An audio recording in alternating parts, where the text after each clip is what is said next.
وہ ایک گناہگار بنی اسرائیل کی اس کی کہانی موجود ہے کہ وہ آیا اور نیکوکار سے اس نے کوئی بات کی تو اس نے اس کو جھٹک دیا، اور وہ اتنا نیکوکار تھا جب وہ چلتا تھا تو بادل اس کے اوپر سایہ کرتا تھا، اللہ نے اس کو اتنا نوازا ہوا تھا، لیکن گناہگار کو دیکھ کر کے اس کے اندر نفرت کے جذبات پیدا ہوئے، اس نے کہا میرے سے بات نہ کر، پیچھے ہٹ جا، اللہ اکبر۔ تو وہ بیچارہ بڑا رویا کہ مالک میں اتنا گناہگار ہوں کہ تیرے پاک بندے مجھے اپنے پاس بٹھانے کے لیے بھی تیار نہیں۔ دل ٹوٹا، شکستگی پیدا ہوئی، کہا لیکن مالک تیری مرضی، اور واپس پلٹا۔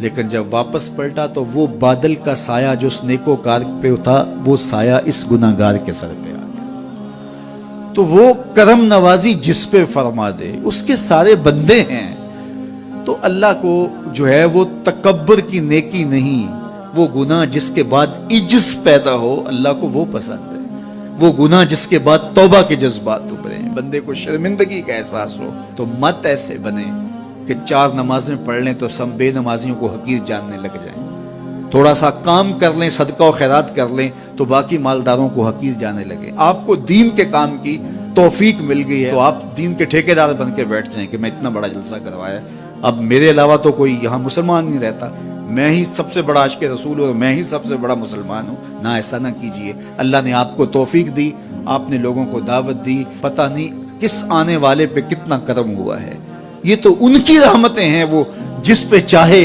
جیسے چاہیں برس جائیں۔ ہم کو ٹھیکیدار تھوڑے ہیں، ہم تو نوکری کرنے والے ہیں، ہم تو جوتے اٹھانے والے ہیں، ہو سکتا ہے کس کے صدقے۔ میرے والد گرامی مجھے یاد آتے ہیں، وہ مجھے فرمایا کرتے تھے جب گفتگو کے لیے نکلنے لگے اور لوگوں کا ہجوم ہونے لگا تو وہ مربی تھے بڑے، اور بڑی حکمت کے ساتھ جو ہے وہ کوئی نہ کوئی بات سمجھاتے رہتے تھے۔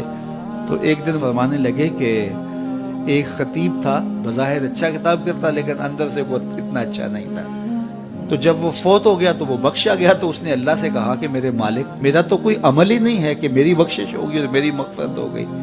تو فرمایا کہ ہاں ہم تجھے جانتے ہیں، لیکن ایک دن تو کہیں واز کر رہا تھا، میرا ایک بندہ بیٹھا تھا، اس کو پسند آ گیا، میں نے اس کے صدقے تیری مغفرت فرمائی۔ اٹھ فریدا ستیا تے میلا ویکھن جا، اٹھ فریدا ستیا تے میلا ویکھن جا، وت کوئی بخشیا مل جاوے تے تو ہی بخشیا جا۔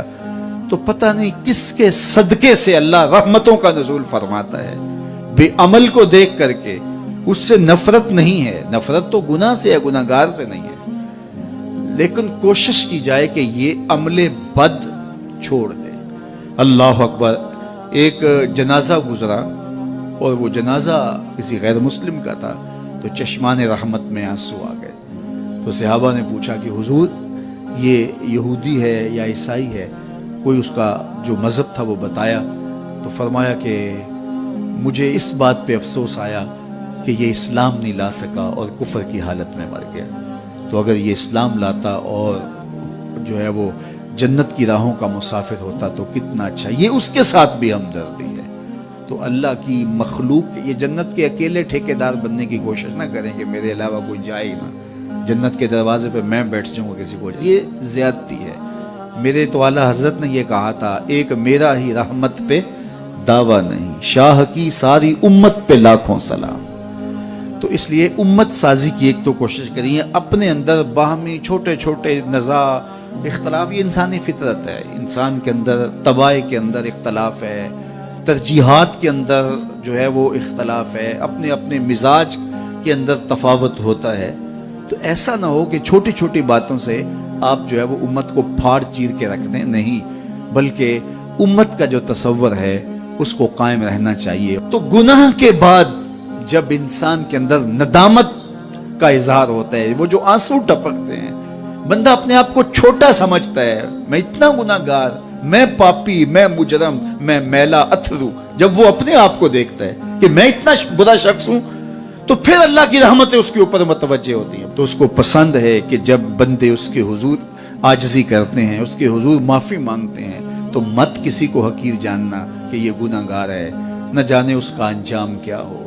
کتنے گناہگار ان کا آخر اچھا ہو جاتا ہے، کتنے نیکوکار ان کا آخر اچھا نہیں ہوتا۔ انما الاعمال بالخواتیم، وہ تھی تو فاحشہ عورت لیکن ایک کام کیا کہ ایک کتے کو پانی پلا دیا، اپنے دوپٹے سے جوتا باندھ کر کنویں میں لٹکایا اور اس کو پانی پلا دیا۔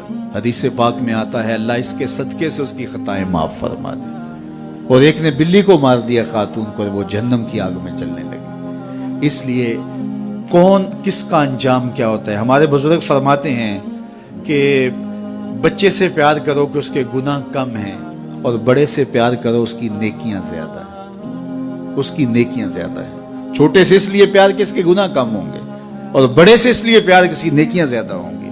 اور اسی طرح جو ہے وہ خیال کرو کہ ہو سکتا ہے اس کا انجام بخیر ہو جائے اور اس کا آخر کتنا خوبصورت ہو۔ تو مت کسی کو حقیر جانیے گا۔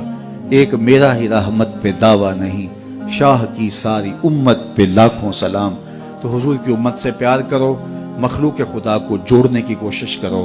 اور آقا کریم علیہ الصلوۃ والسلام نے یہ جو امت کا تصور دیا اور کہاں کہاں سے لا کے کہاں کہاں کے افراد کو ایک گروہ میں، ایک جماعت میں اور ایک امت کے اندر پرویا، ایک لڑی کے اندر پرویا۔ اس امت کو امت ہی رہنے دیا جائے۔ اللہ مجھے آپ کو اپنی پناہوں کا حصار عطا کرے۔